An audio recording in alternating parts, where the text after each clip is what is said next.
바람과 모래와 별, 그리고 인간. 생텍쥐페리, 인간의 대지. 비행을 하다가 밤이 너무 아름다울 적에는 조종간에서 손을 떼고 비행기가 가는 대로 내버려 둔다. 그러면 비행기는 왼편으로 기울어진다. 수평을 유지하고 있다고 생각했는데 오른쪽 날개 밑에 동네 하나가 나타난다. 사막에 동네가 있을 리 없다.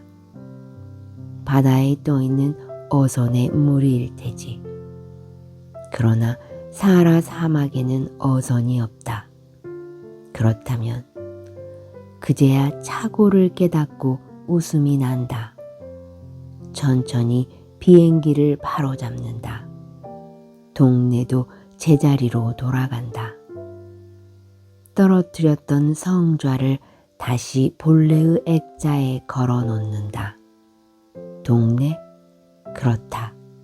별들의 동네다.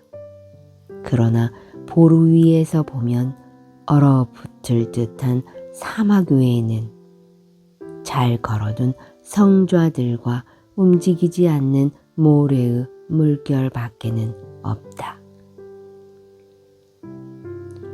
우편 비행기 조종사였던 생텍쥐페리는 22년에 걸친 비행에서 5차례 사고를 당한다.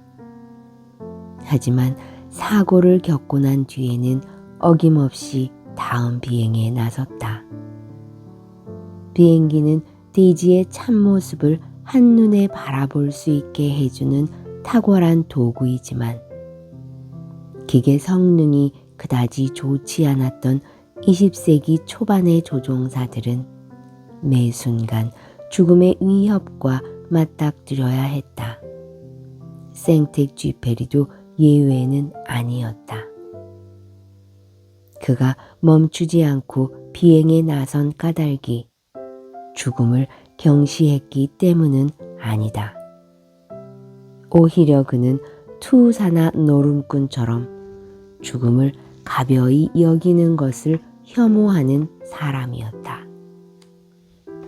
자신과 관계 맺고 있는 데 대한 책임을 져버리는 일이라고 생각했기 때문이다. 그렇다면 생텍쥐페리가 죽음의 위험을 무릅쓰고 비행을 계속한 이유는 무엇이었을까? 비행기 조종사는 항상 대지의 미세한 움직임을 관찰하고 위험을 감지해야 한다. 아무리 순조로운 비행이라 할지라도 항로 위를 나는 조종사는 어떠한 풍경도 무심히 넘겨다보지 않는다. 땅과 하늘의 빛깔, 바다 위를 지나가는 바람의 발자국들, 황혼으로 물든 황금빛 구름. 그는 이런 것들을 감상하는 게 아니라 묵상하는 것이다. 덕분에 생텍쥐페리는 비행기 조종사라는 직업을 통해 자연과 인간을 사색하는 섬세한 촉수를 가질 수 있었다. 그리고 그의 사색은 그대로 글이 되었다. 인간의 대지 속에는 생텍쥐페리가 비행기 조종을 하면서 겪었던 일들과 이를 통해 다듬어진 사색의 결과들이 고스란히 녹아있다. 첫 비행의 고비를 넘기던 순간에 맞이한 환희, 야간 비행의 고독, 길 위에서 만나고 또 작별해야 하는 동료들과 머물렀던 곳에서 만난 사람들, 사막에 불시착해 닷새 만에 구조된 체험들이 세심한 필지로 기록되어 있다. 그의 말대로 직업이 요구하는 필요성은 세상을 변화시키고 풍요롭게 하는 것이다. 이것이 그로 하여금 끊임없이 비행을 나서게 한 이유였다. 비행을 도구 삼아 자연과 교감하며 삶을 사색하는 사람의 깊이는 어디까지인가. 동료 앙리 기요메, 나는 이 책을 그대에게 바친다. 생텍쥐페리는 인간의 대지를 발표하며 절친한 동료 앙리 기요메에게 헌사를 남긴다. 풋내기 조종사 시절 생텍쥐페리는 자긍심과 두려움에 떨면서 첫 비행의 전야를 맞이하고 있었다.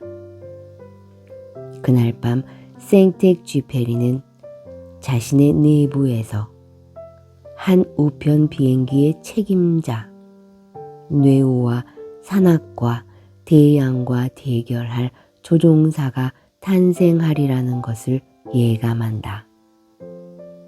앙리 기요메는 그에게 다음과 같은 충고를 들려주었다.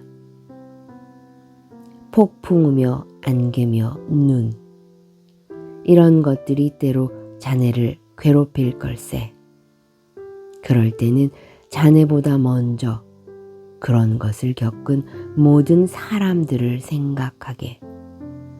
그리고 다른 사람들이 성공한 것은 누구나 언제든지 성공할 수 있는 것이다 라고 이렇게만 생각하게. 기요메는 안데스 횡단을 시도하다가 실종된 적이 있었다. 다른 비행사들은 이미 철수하고 난 뒤였는데 그만이 혼자 남아 다른 항로가 없는지 찾기 위해 안데스의 계곡으로 깊이 들어갔다. 그리고 안데스의 겨울산이 기요메를 삼켜버린다. 잠깐 사이에 다른 비행사들로부터 떨어져 혼자만이 눈사태와 가혹한 푸른 속에 고립되었음을 안 순간 그가 느낀 절망은 어떤 것이었을까? 비행기를 타고 수색 작업을 벌이던 생텍쥐페리는 안데스의 겨울은 절대로 사람을 돌려보내지 않으니 탐색 작업을 중지하라는 권고를 받는다. 그는 책 속에 당시의 감회를 솔직하게 적어 놓았다.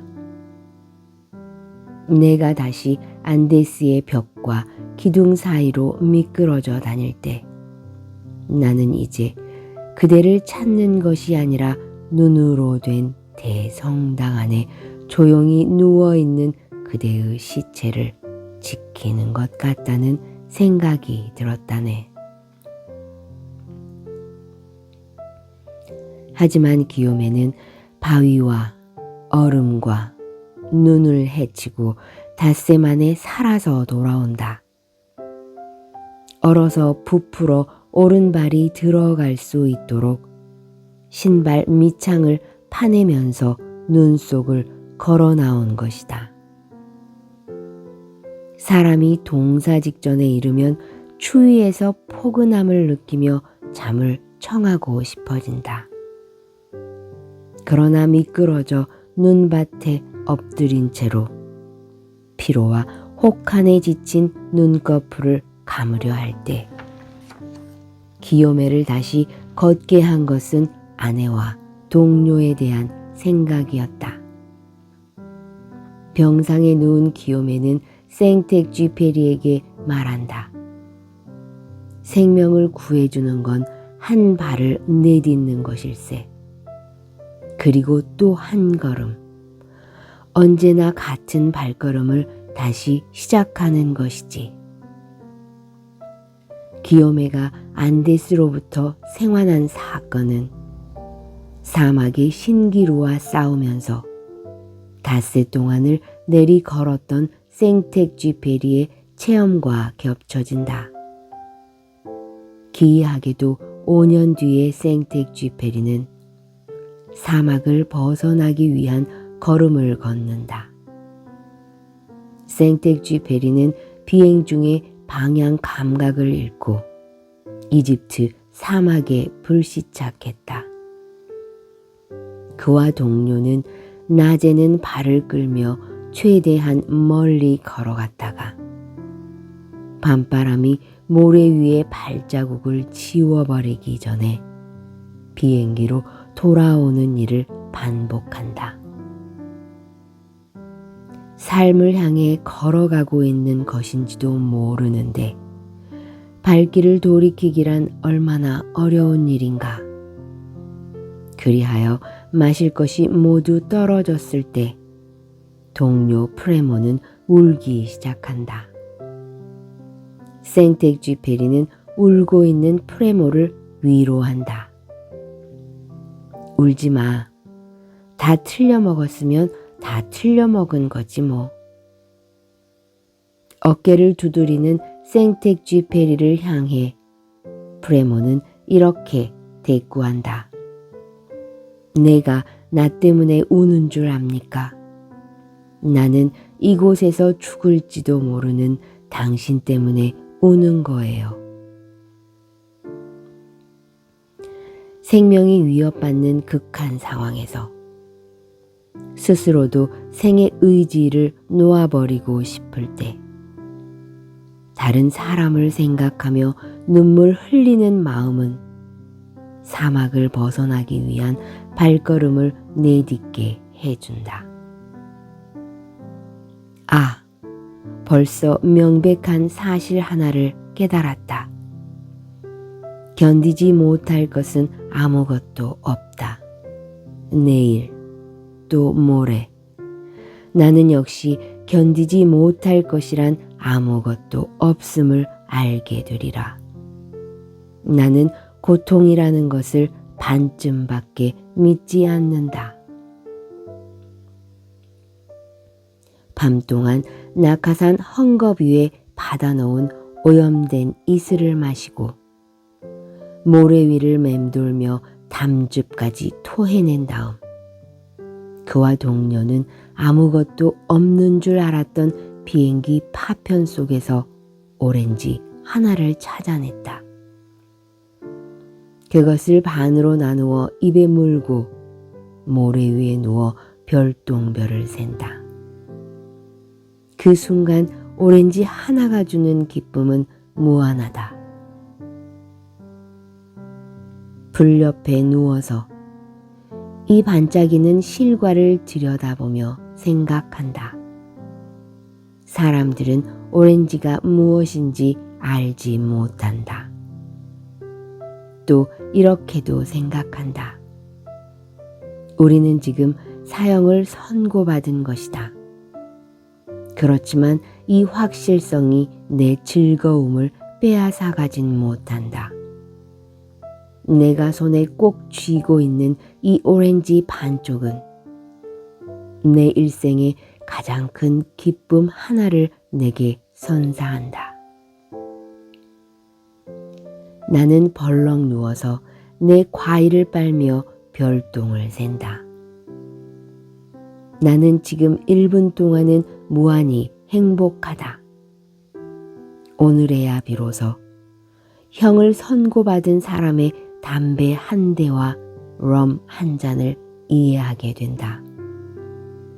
나는 이제까지 그 사람이 그 비참한 것을 어떻게 받아들이는지 상상하지 못했었다. 하지만 그는 거기에서 무한한 즐거움을 맛본다. 그 사람이 웃으면 사람들은 그가 용감한 줄로 생각한다. 그러나 럼을 마시게 되어서 싱긋 웃는 것이다. 그가 원근을 바꾸어 그 마지막의 시간으로 인간의 일생을 만들었음을 사람들은 잘 알지 못한다. 눈 위에 엎드려 그대로 눈을 감을까 생각했던 기요메처럼 갈증으로 목구멍이 오그라든 생텍쥐페리 역시 사막의 모래 속으로 파고 들어가 잠을 청한다. 하지만 그가 대지 위에 누워 아내와 동료들을 떠올리자 자신과 그 동료는 구조대원이고 자신을 기다리는 사람들은 자신이 구해주기를 기다리는 사람들로 여겨지는 이상한 주객 전도의 경험을 한다.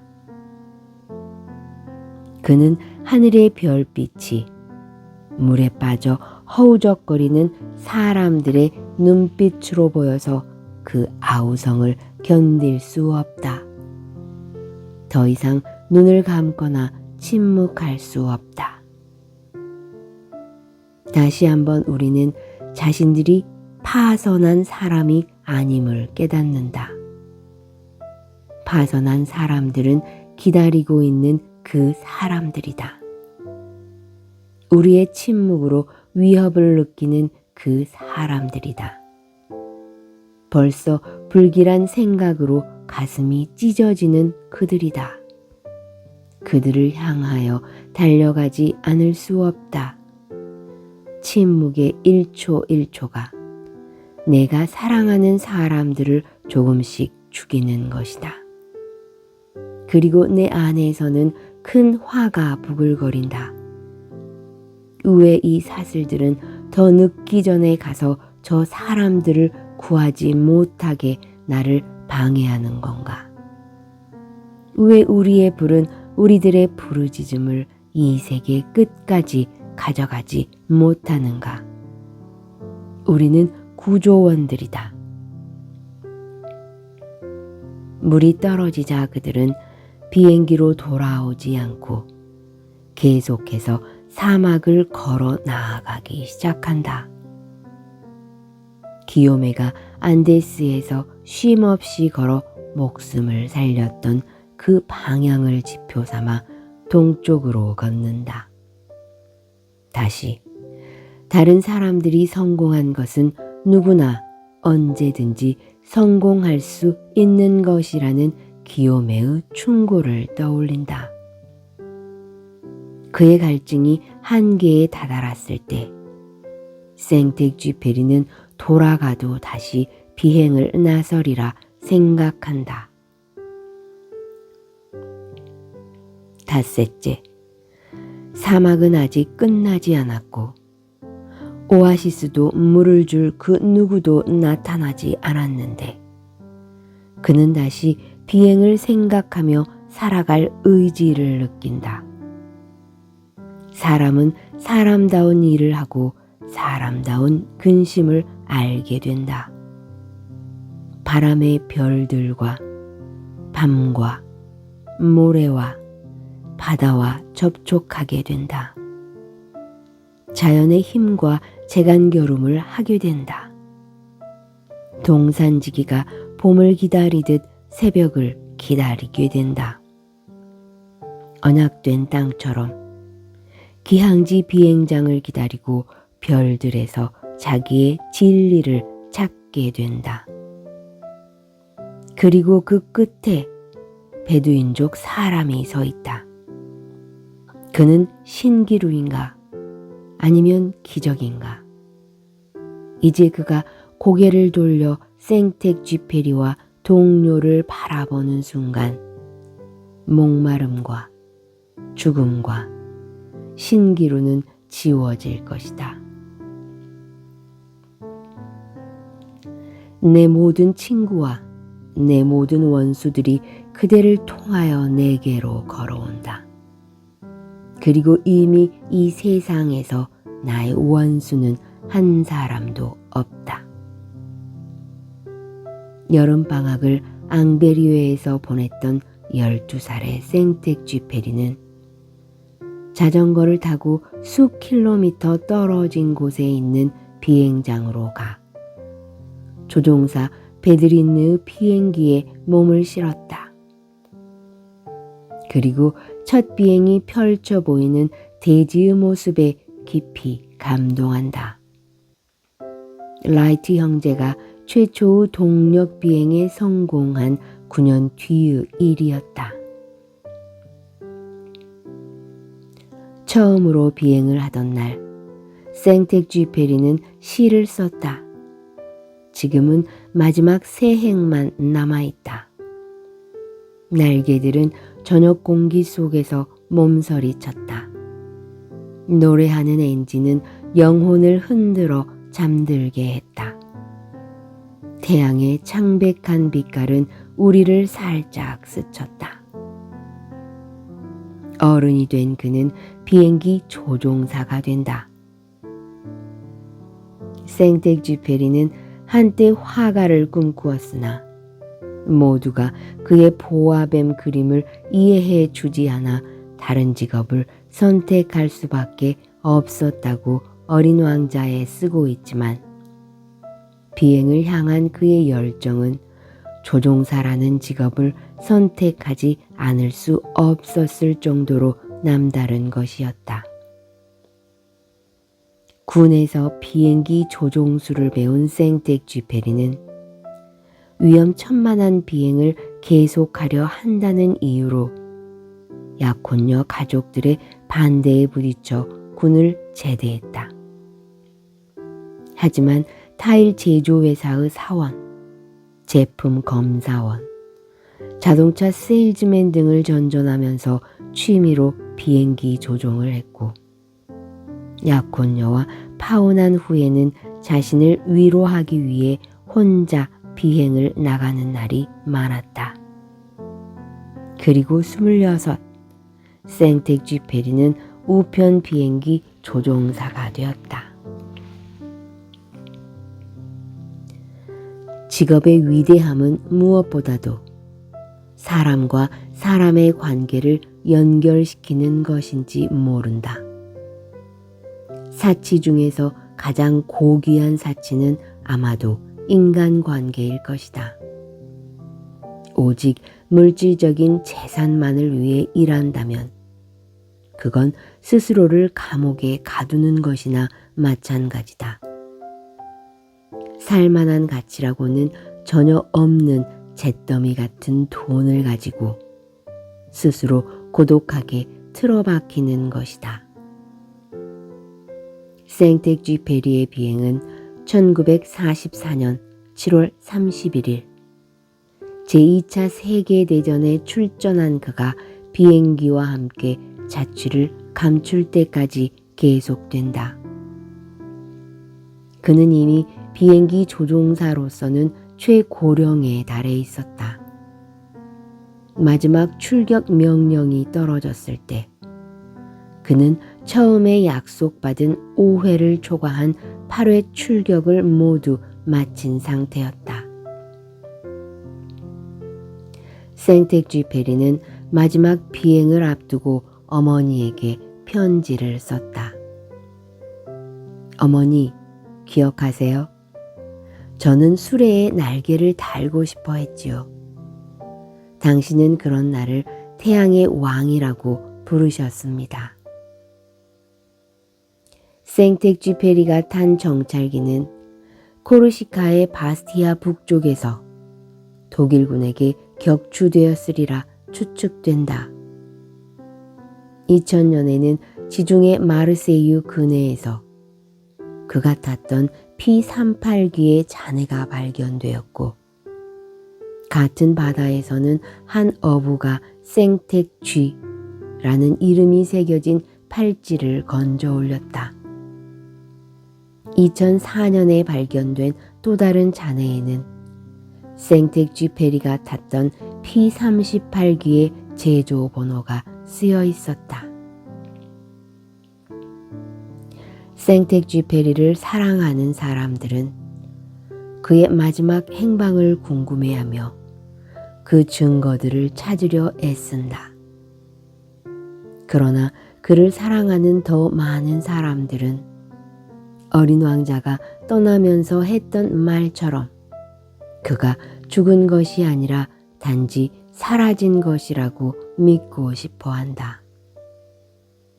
이 지구별 위에 그렇게 믿는 사람들이 있는 한 생텍쥐페리는 죽지 않고 대지와 구름 사이에 어디쯤을 비행하고 있을 것이다. 그가 인간의 대지에 썼듯이.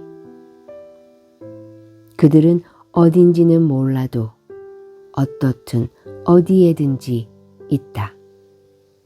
말이 없고 잊혀 있지만 몹시도 충실하게 있는 것이다. 법정 스님의 무소유에 실린 영혼의 모음은 생텍쥐페리의 어린 왕자에게 보내는 편지이다. 스님은 또한 유럽을 여행할 때 인간의 대지를 비행기 안에서 읽었다고 말한 적이 있다. 아름다운 마무리에서는 인간의 대지를 인용하기도 했다. 물, 너는 생명에 필요한 것이 아니라 생명 그 자체다. 너는 뭐라 표현할 수 없는 기쁨을 우리 가슴속 깊이 사무치게 한다. 너와 더불어 우리 안에는 우리가 단념했던 모든 권리가 다시 돌아온다. 내 은혜로 우리 안에는 말라붙었던 마음의 샘들이 다시 솟아난다. 1938년 2월 15일 당시 38살이던 생텍쥐페리는 뉴욕에서 남아메리카 남단의 섬으로 비행하던 도중 과테말라에서 속도 상실로 추락, 수일 동안 의식불명이 될 정도로 큰 부상을 입는다. 그해 3월 다시 뉴욕으로 돌아가 요양을 하며 지필에 전념했는데 이때 탄생한 작품이 인간의 대지이다. 이듬해 생텍쥐페리는 이 원고를 가지고 파리로 돌아가 갈리마르에서 출판했다. 그해 6월 바람과 모래와 별들이라는 제목으로 미국에서도 발표되었는데 출간 즉시 이달의 좋은 책으로 선정되며 베스트셀러에 올랐다. 같은 해 9월 생텍쥐페리는 제2차 세계대전이 발발하자 대위로 군대에 소집되어 비행교관으로 근무한다. 인간의 대지는 프랑스 할리몬에서 소설 부문 대상을 수상했고 1967년 몬트리올 만국 박람회의 상징으로 사용된다. 이 작품은 1970년대 이후 동서문화사, 문학출판사, 버무사, 신화사, 이른아침, 펭귄 클래식 코리아 등에서 다양한 번역으로 본격 출판되었으며 세시는 생텍쥐페리의 우연한 여행자란 제목으로 발행하기도 했다. 여기에서는 일신서적 출판사에서 1991년 1월에 나온 안흥열 번역본을 참고했다. 이 번역본은 2004년 4월 신원문화사에서 재출간되었다.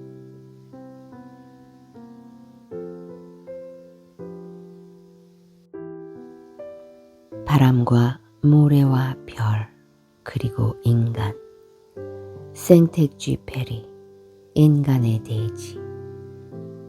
비행을 하다가 밤이 너무 아름다울 적에는 조종간에서 손을 떼고 비행기가 가는 대로 내버려 둔다. 그러면 비행기는 왼편으로 기울어진다. 수평을 유지하고 있다고 생각했는데 오른쪽 날개 밑에 동네 하나가 나타난다. 사막에 동네가 있을 리 없다. 바다에 떠있는 어선의 무리일 테지. 그러나 사하라 사막에는 어선이 없다.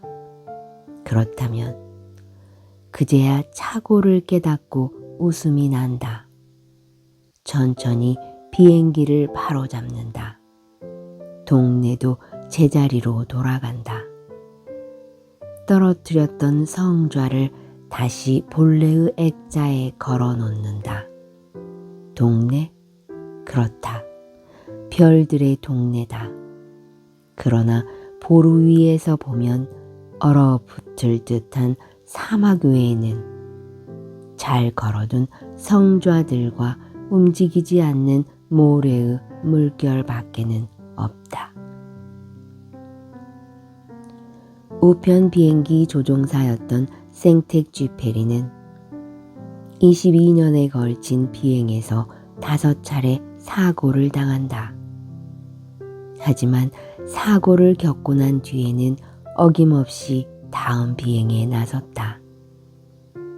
비행기는 대지의 참모습을 한눈에 바라볼 수 있게 해주는 탁월한 도구이지만 기계 성능이 그다지 좋지 않았던 20세기 초반의 조종사들은 매 순간 죽음의 위협과 맞닥뜨려야 했다.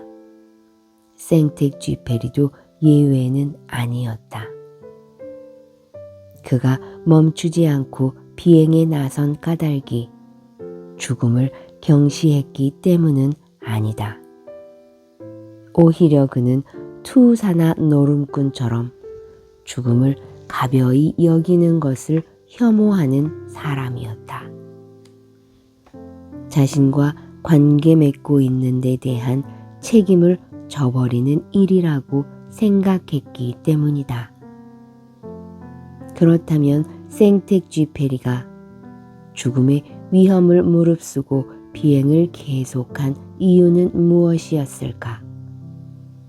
비행기 조종사는 항상 대지의 미세한 움직임을 관찰하고 위험을 감지해야 한다. 아무리 순조로운 비행이라 할지라도 항로 위를 나는 조종사는 어떠한 풍경도 무심히 넘겨다보지 않는다. 땅과 하늘의 빛깔, 바다 위를 지나가는 바람의 발자국들, 황혼으로 물든 황금빛 구름. 그는 이런 것들을 감상하는 게 아니라 묵상하는 것이다. 덕분에 생텍쥐페리는 비행기 조종사라는 직업을 통해 자연과 인간을 사색하는 섬세한 촉수를 가질 수 있었다. 그리고 그의 사색은 그대로 글이 되었다. 인간의 대지 속에는 생텍쥐페리가 비행기 조종을 하면서 겪었던 일들과 이를 통해 다듬어진 사색의 결과들이 고스란히 녹아있다. 첫 비행의 고비를 넘기던 순간에 맞이한 환희, 야간 비행의 고독, 길 위에서 만나고 또 작별해야 하는 동료들과 머물렀던 곳에서 만난 사람들, 사막에 불시착해 닷새 만에 구조된 체험들이 세심한 필지로 기록되어 있다. 그의 말대로 직업이 요구하는 필요성은 세상을 변화시키고 풍요롭게 하는 것이다. 이것이 그로 하여금 끊임없이 비행을 나서게 한 이유였다. 비행을 도구 삼아 자연과 교감하며 삶을 사색하는 사람의 깊이는 어디까지인가? 동료 앙리 기욤에, 나는 이 책을 그대에게 바친다. 생텍쥐페리는 인간의 대지를 발표하며 절친한 동료 앙리 기욤에에게 헌사를 남긴다. 풋내기 조종사 시절 생텍쥐페리는 자긍심과 두려움에 떨면서 첫 비행의 전야를 맞이하고 있었다.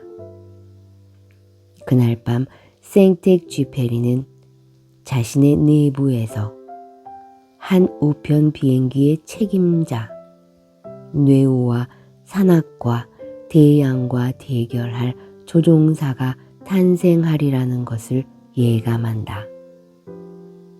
앙리 기요메는 그에게 다음과 같은 충고를 들려주었다.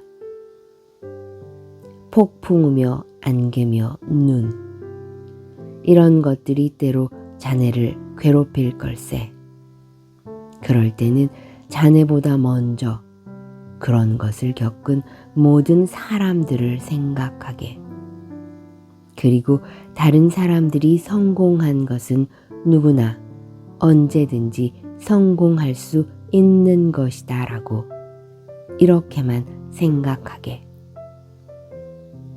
기요메는 안데스 횡단을 시도하다가 실종된 적이 있었다. 다른 비행사들은 이미 철수하고 난 뒤였는데 그만이 혼자 남아 다른 항로가 없는지 찾기 위해 안데스의 계곡으로 깊이 들어갔다. 그리고 안데스의 겨울산이 기요메를 삼켜버린다. 잠깐 사이에 다른 비행사들로부터 떨어져 혼자만이 눈사태와 가혹한 불운 속에 고립되었음을 안 순간 그가 느낀 절망은 어떤 것이었을까? 비행기를 타고 수색 작업을 벌이던 생텍쥐페리는 안데스의 겨울은 절대로 사람을 돌려보내지 않으니 탐색 작업을 중지하라는 권고를 받는다. 그는 책 속에 당시의 감회를 솔직하게 적어 놓았다.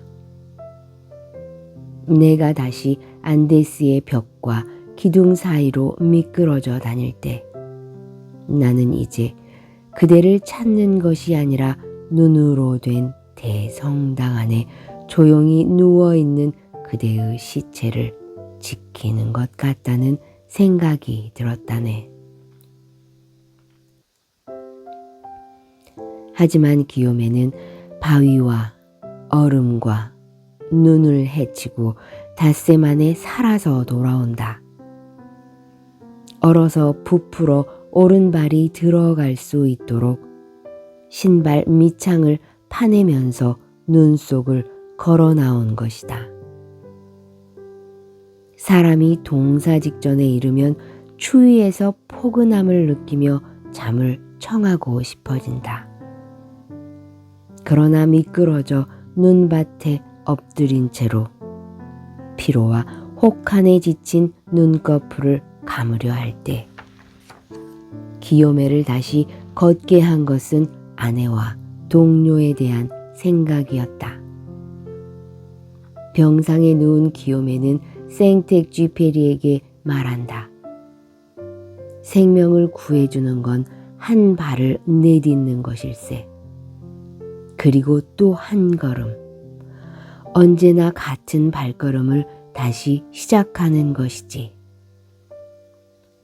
기요메가 안데스로부터 생환한 사건은 사막의 신기루와 싸우면서 닷새 동안을 내리 걸었던 생텍쥐페리의 체험과 겹쳐진다. 기이하게도 5년 뒤에 생텍쥐페리는 사막을 벗어나기 위한 걸음을 걷는다. 생텍쥐페리는 비행 중에 방향 감각을 잃고 이집트 사막에 불시착했다.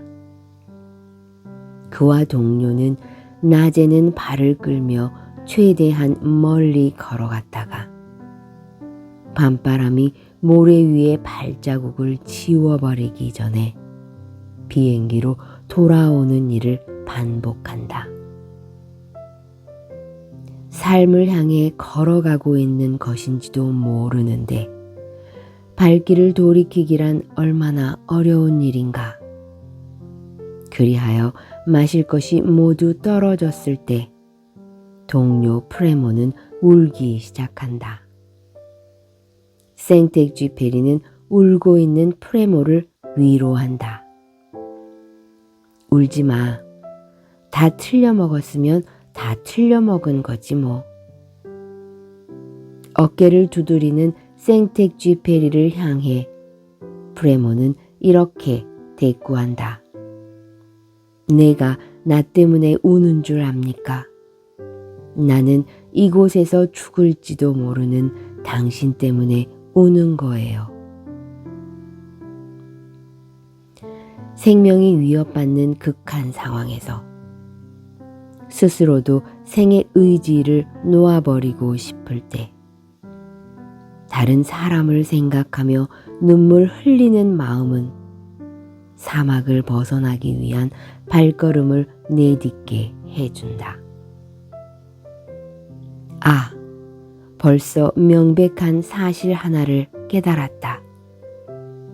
견디지 못할 것은 아무것도 없다.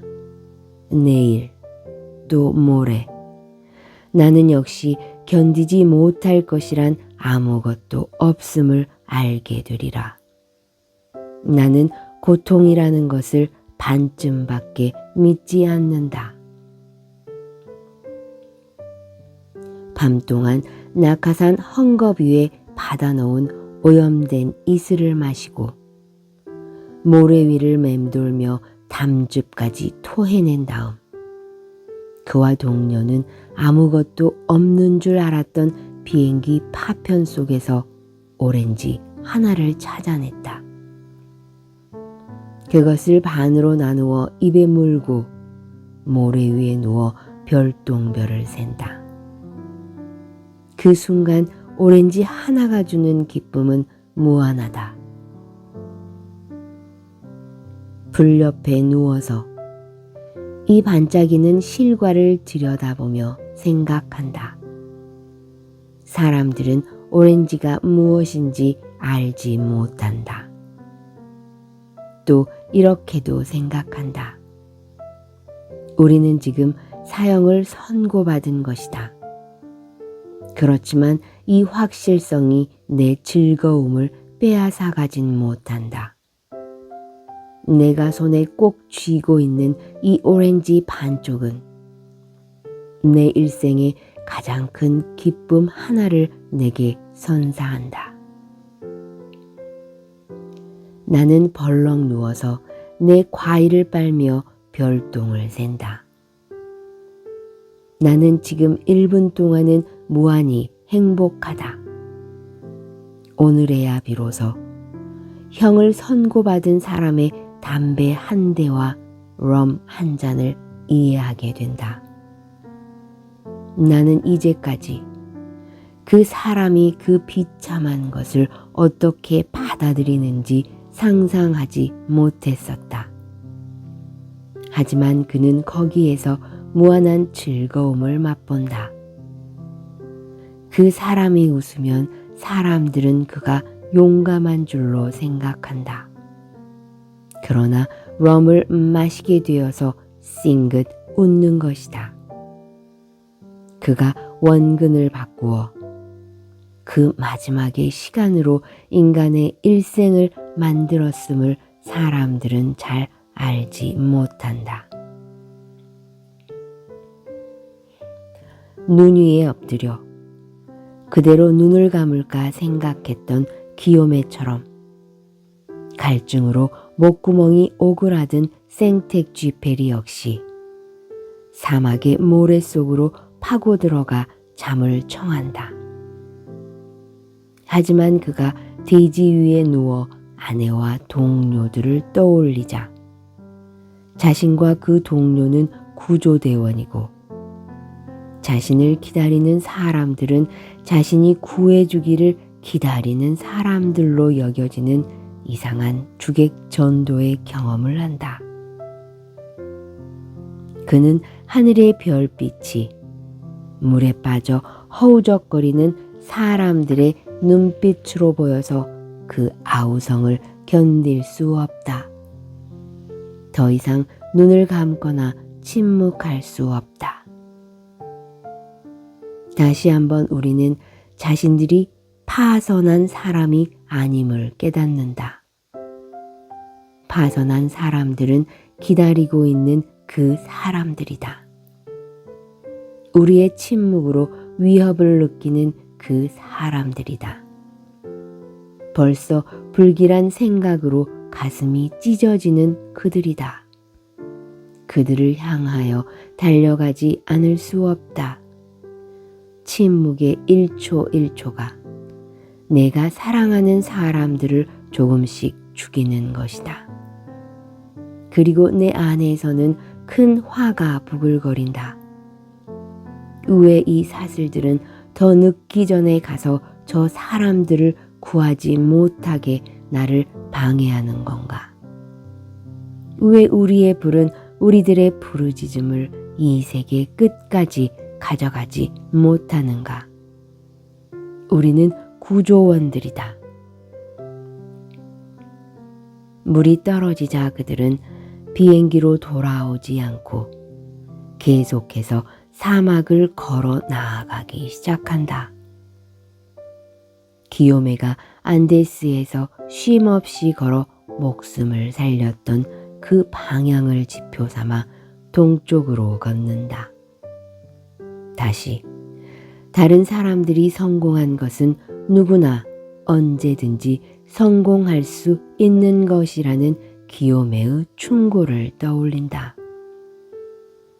그의 갈증이 한계에 다다랐을 때 생텍쥐페리는 돌아가도 다시 비행을 나서리라 생각한다. 닷새째, 사막은 아직 끝나지 않았고 오아시스도 물을 줄 그 누구도 나타나지 않았는데 그는 다시 비행을 생각하며 살아갈 의지를 느낀다. 사람은 사람다운 일을 하고 사람다운 근심을 알게 된다. 바람의 별들과 밤과 모래와 바다와 접촉하게 된다. 자연의 힘과 재간결움을 하게 된다. 동산지기가 봄을 기다리듯 새벽을 기다리게 된다. 언약된 땅처럼 기항지 비행장을 기다리고 별들에서 자기의 진리를 찾게 된다. 그리고 그 끝에 베두인족 사람이 서 있다. 그는 신기루인가 아니면 기적인가? 이제 그가 고개를 돌려 생텍쥐페리와 동료를 바라보는 순간 목마름과 죽음과 신기루는 지워질 것이다. 내 모든 친구와 내 모든 원수들이 그대를 통하여 내게로 걸어온다. 그리고 이미 이 세상에서 나의 원수는 한 사람도 없다. 여름방학을 앙베리웨에서 보냈던 12살의 생텍쥐페리는 자전거를 타고 수 킬로미터 떨어진 곳에 있는 비행장으로 가 조종사 베드린느의 비행기에 몸을 실었다. 그리고 첫 비행이 펼쳐 보이는 대지의 모습에 깊이 감동한다. 라이트 형제가 최초의 동력 비행에 성공한 9년 뒤의 일이었다. 처음으로 비행을 하던 날, 생텍쥐페리는 시를 썼다. 지금은 마지막 세 행만 남아있다. 날개들은 저녁 공기 속에서 몸서리쳤다. 노래하는 엔진은 영혼을 흔들어 잠들게 했다. 태양의 창백한 빛깔은 우리를 살짝 스쳤다. 어른이 된 그는 비행기 조종사가 된다. 생텍쥐페리는 한때 화가를 꿈꾸었으나 모두가 그의 보아뱀 그림을 이해해 주지 않아 다른 직업을 선택할 수밖에 없었다고 어린 왕자에 쓰고 있지만 비행을 향한 그의 열정은 조종사라는 직업을 선택하지 않을 수 없었을 정도로 남다른 것이었다. 군에서 비행기 조종수를 배운 생텍쥐페리는 위험천만한 비행을 계속하려 한다는 이유로 약혼녀 가족들의 반대에 부딪혀 군을 제대했다. 하지만 타일 제조회사의 사원, 제품 검사원, 자동차 세일즈맨 등을 전전하면서 취미로 비행기 조종을 했고, 약혼녀와 파혼한 후에는 자신을 위로하기 위해 혼자 비행을 나가는 날이 많았다. 그리고 26, 생텍쥐페리는 우편 비행기 조종사가 되었다. 직업의 위대함은 무엇보다도 사람과 사람의 관계를 연결시키는 것인지 모른다. 사치 중에서 가장 고귀한 사치는 아마도 인간관계일 것이다. 오직 물질적인 재산만을 위해 일한다면 그건 스스로를 감옥에 가두는 것이나 마찬가지다. 살만한 가치라고는 전혀 없는 잿더미 같은 돈을 가지고 스스로 고독하게 틀어박히는 것이다. 생텍쥐페리의 비행은 1944년 7월 31일 제2차 세계대전에 출전한 그가 비행기와 함께 자취를 감출 때까지 계속된다. 그는 이미 비행기 조종사로서는 최고령에 달해 있었다. 마지막 출격 명령이 떨어졌을 때 그는 처음에 약속받은 5회를 초과한 8회 출격을 모두 마친 상태였다. 생텍쥐페리는 마지막 비행을 앞두고 어머니에게 편지를 썼다. 어머니, 기억하세요? 저는 수레에 날개를 달고 싶어 했지요. 당신은 그런 나를 태양의 왕이라고 부르셨습니다. 생텍쥐페리가 탄 정찰기는 코르시카의 바스티아 북쪽에서 독일군에게 격추되었으리라 추측된다. 2000년에는 지중해 마르세유 근해에서 그가 탔던 P-38기의 잔해가 발견되었고, 같은 바다에서는 한 어부가 생텍쥐라는 이름이 새겨진 팔찌를 건져 올렸다. 2004년에 발견된 또 다른 잔해에는 생텍쥐페리가 탔던 P-38기의 제조 번호가 쓰여 있었다.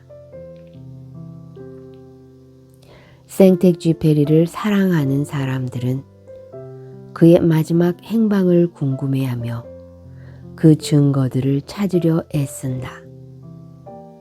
그러나 그를 사랑하는 더 많은 사람들은 어린 왕자가 떠나면서 했던 말처럼 그가 죽은 것이 아니라 단지 사라진 것이라고 믿고 싶어 한다. 이 지구별 위에 그렇게 믿는 사람들이 있는 한 생텍쥐페리는 죽지 않고 대지와 구름 사이에 어디쯤을 비행하고 있을 것이다. 그가 인간의 대지에 썼듯이. 그들은 어딘지는 몰라도 어떻든 어디에든지 있다. 말이 없고 잊혀 있지만 몹시도 충실하게 있는 것이다. 법정 스님의 무소유에 실린 영혼의 모음은 생텍쥐페리의 어린 왕자에게 보내는 편지이다. 스님은 또한 유럽을 여행할 때 인간의 대지를 비행기 안에서 읽었다고 말한 적이 있다. 아름다운 마무리에서는 인간의 대지를 인용하기도 했다. 물, 너는 생명에 필요한 것이 아니라 생명 그 자체다. 너는 뭐라 표현할 수 없는 기쁨을 우리 가슴속 깊이 사무치게 한다. 너와 더불어 우리 안에는 우리가 단념했던 모든 권리가 다시 돌아온다. 내 은혜로 우리 안에는 말라붙었던 마음의 샘들이 다시 솟아난다.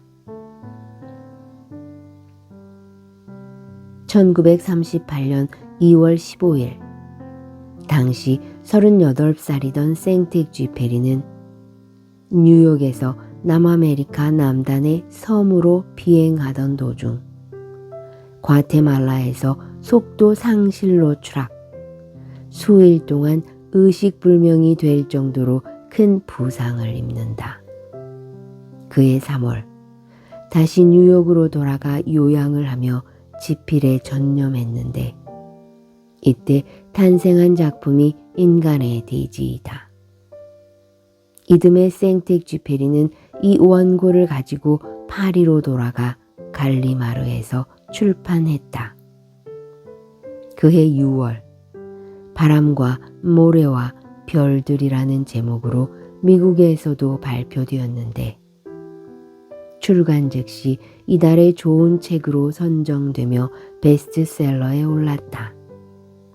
같은 해 9월 생텍쥐페리는 제2차 세계대전이 발발하자 대위로 군대에 소집되어 비행교관으로 근무한다. 인간의 대지는 프랑스 할리몬에서 소설 부문 대상을 수상했고 1967년 몬트리올 만국 박람회의 상징으로 사용된다. 이 작품은 1970년대 이후 동서문화사, 문학출판사, 버무사, 신화사, 이른 아침, 펭귄 클래식 코리아 등에서 다양한 번역으로 본격 출판되었으며 세시는 생텍쥐페리의 우연한 여행자란 제목으로 발행하기도 했다. 여기에서는 일신서적 출판사에서 1991년 1월에 나온 안흥열 번역본을 참고했다. 이 번역본은 2004년 4월 신원문화사에서 재출간되었다.